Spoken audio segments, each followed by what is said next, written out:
Off we go! Solidify! Teamwork is strength! For it! Lament! Here! Worthless! Worthless!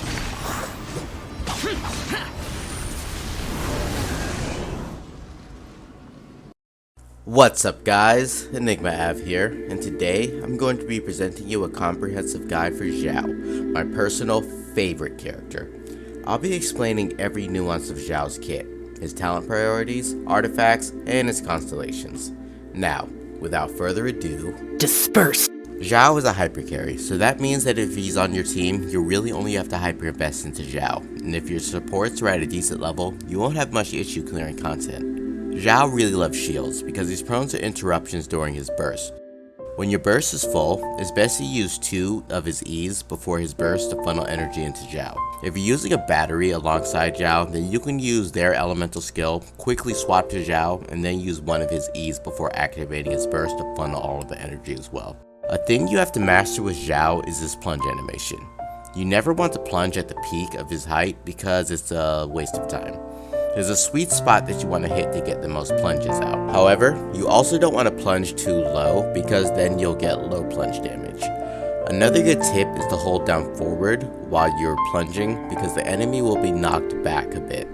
Xiao has 2 plunge hits on his way down, so if you're not landing the hit on their head before the actual plunge, you could be missing out on about 30 to 50% damage. Xiao E also does a ton of damage, so when your burst is down, you can get a good chunk of damage out of it. His talent priorities for C0 through C5 Xiao is going to be his normal attack, then his burst, and then his lemon-static wind cycling, his elemental skill. If your Xiao is C6, then you definitely want to level up his elemental skill first, and then his normal attack, and then his burst. His burst has diminishing returns because Xiao gets so much attack percent, so it won't give you much of an increase, but you want to get it to at least level 7 so that you can get a 2% drain instead of a 2.5% drain. His first ascension talent is Conqueror of Evil, Tamer of Demons. This increases his damage the longer he's out on the field, up to 25% during his burst. His ascension 4 talent, Disillusion Eon Heaven Fall, increases his E by 15% per stack up to 3 stacks, and each will last about 7 seconds. This is useful by itself, but this is what really makes C6 Xiao so powerful. You basically be getting 45% damage boost with lemon-static wind cycling during his burst. Speaking of constellations, let's learn more about them. Xiao's overall constellations are pretty bad. You have 2 options if you want to consider constellations, either C1 or C6. There's really no in between, unless you plan on getting a C6 Xiao during his next rerun. C1 is a great quality of life constellation. Having 3 charges is additional energy during the battle, and it's definitely extra style points. It's not a must-have constellation, but it will help tremendously if you're having energy recharge issues. With about 130% energy recharge, I can keep my Xiao's burst up without a battery. His C2 is definitely not worth it, but it can be a very small buff to his kit. The off-field energy recharge is just a bit useful. His C4 is completely worthless! It's not even worth considering if you're using Xiao. His C6, however, turns him into an absolute monster. This really turns him into the best mobbing unit in the game. Only Ayaka's delete button can really hold a candle to this in area of effect situations. I don't have C6 personally, but I know that the tracking of his E can be a bit funny sometimes, so you'll have to learn how to use it. But in my opinion, it seems to be the funnest C6 out of all units in the game.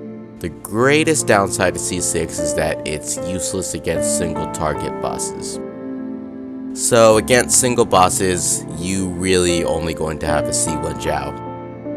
A funny thing that can happen at the end of the burst if you happen to plunge at the last second is that you'll have 3 to 4 charges of his E to fully funnel all that energy into Xiao and immediately have his burst ready again. Xiao is one of the only 5-star characters that doesn't have his dedicated artifact set, which is sad.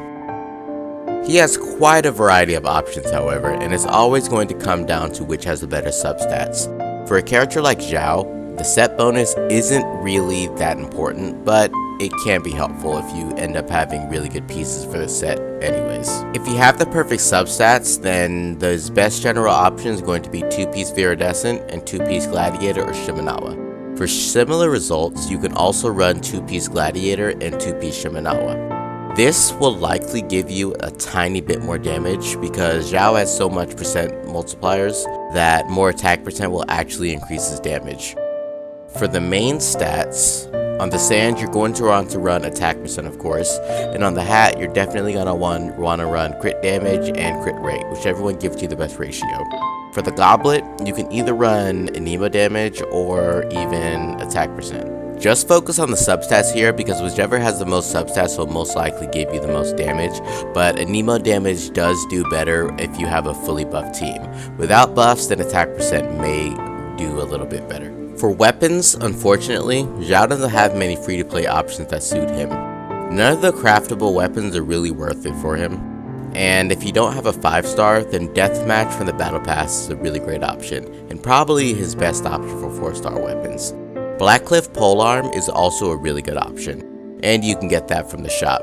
If you lack either, then the Lithic Spear is a pretty good option if you are able to get lucky and get one. You'll want to put more Liyue characters in here to get a bigger stat boost. For his 5-star weapons, he can generally utilize any of the 5-star weapons, including Engulfing Lightning, although I wouldn't recommend that. His signature weapon, Primordial Jade Spear, is his best option in most cases. The Staff of Homa can have a bit of an edge over the Primordial Jade Spear if you're under 50% health, but the Jade Spear would generally give you the most consistent damage and you won't be restricted to team options, and he can utilize all the buffs such as Bennett.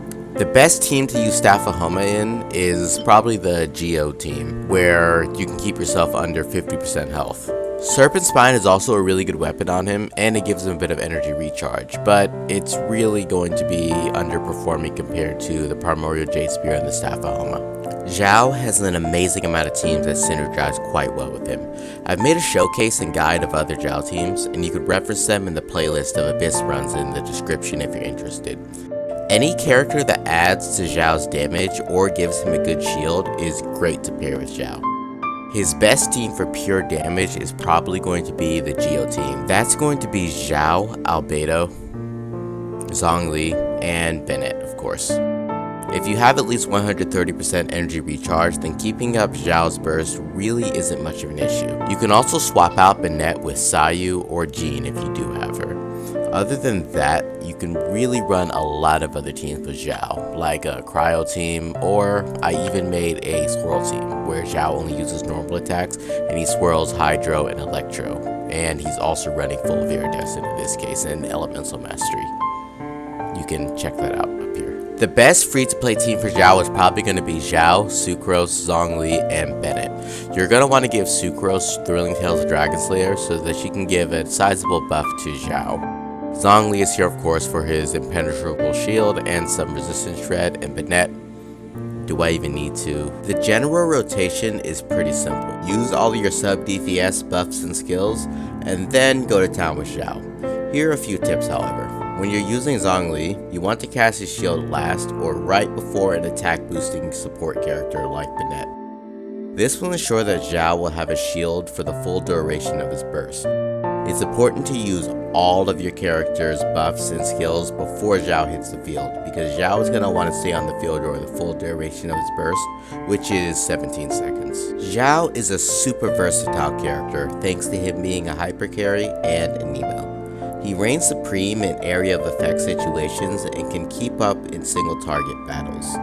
Xiao isn't really restricted too much by artifacts, and you're going to want to focus on the substats. So for the pros of Xiao.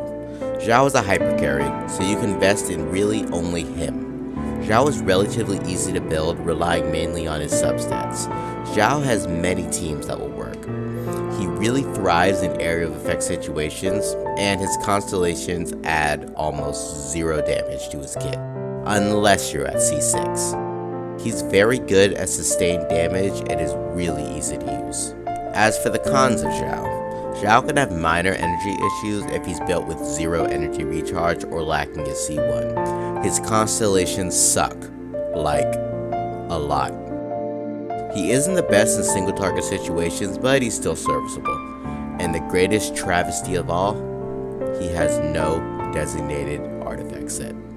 And that about wraps up everything about Xiao.